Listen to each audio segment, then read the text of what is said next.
DHA phase 9 वहां पे जाता है तो इन सोसाइटीज को चांद ही लगेंगे, ये सोसाइटीज नीचे नहीं आएंगी, इंटरचेंज बन जाता है और ब्लू वर्ल्ड सिटी को NOC मिल जाती है। आप मेरा ये वक्त, मेरे अल्फाज याद रखें, आप इंशाल्लाह प्रॉफिट में जाएंगे। जुहैर असलम साहब का एक कमेंट आया है जिसमें वो पूछते हैं कि DHA फेज 9 और ब्लू वर्ल्ड सिटी का इंटरचेंज बनने से क्या ब्लू वर्ल्ड सिटी के रेट्स में कोई इजाफा होगा, क्या ब्लू वर्ल्ड सिटी में जिन लोगों ने फाइज ली हैं उनके अंदर बेहतरी आएगी, रेट कब बढ़ेंगे। DHA phase 9, blue world city, capital smart city and Faisal town, ये एक वहां पे हकीकत है, ये 4 वहां पे बड़े प्रोजेक्ट्स हैं, ये मेन मोटरवे के ऊपर है। आप देखें कैपिटल स्मार्ट सिटी आया, उनका पीछे बैकग्राउंड भी है, उन्होंने लॉर्ड स्मार्ट सिटी भी डेवलप किया, लोगों को डिलीवरी दी, इसी तरह कैपिटल स्मार्ट सिटी में डेवलप कर रहे हैं।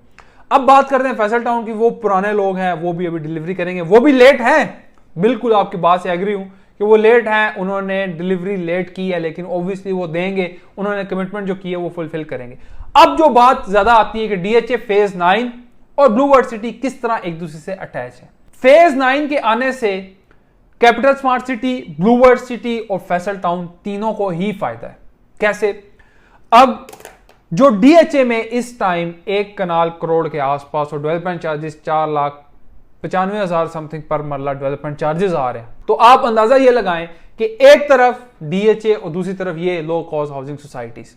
अब कुछ लोग ये भी कहते हैं कि उस सोसाइटी के आने से ये तमाम सोसाइटियों का मामला खत्म हो जाएगा, लेकिन कुछ चीजें मैं आपको समझाना चाहता हूं, वो आप समझे। अब DHA का एक मुनफरिद क्लाइंट है, उसका एक क्लाइंट ही अलग है। देखें, उसने अगर किसी के पास 1 करोड़ रुपया है और किसी के पास लाख 1.5 लाख की इन्वेस्टमेंट है, तो दोनों क्लाइंट्स में डिफरेंट है। डिफरेंस इस तरह से है कि एक क्लाइंट 1 करोड़ की वर्थ रखता है तो वो ऑब्वियसली वहां पे उस तरह का तर्ज अमल चाहता है, और उसी के बरक्स अगर किसी के पास लो पैसे हैं, लो इनकम है, या कहते हैं यार लो बजट है, तो वो इन सोसाइटीज की तरफ जाता है, जैसे ब्लू वर्ल्ड है, कैपिटल है, फैसल टाउन है, इनकी तरफ जाता है ताकि अपने बच्चों के लिए, अपने फ्यूचर के लिए कोई घर ले सके, कोई प्लॉट बना सके, कोई वहां पे कोई कारोबार कर सके। अब DHA में देखें वही बंदा जाएगा जिसके पास पैसे भरे हुए हैं।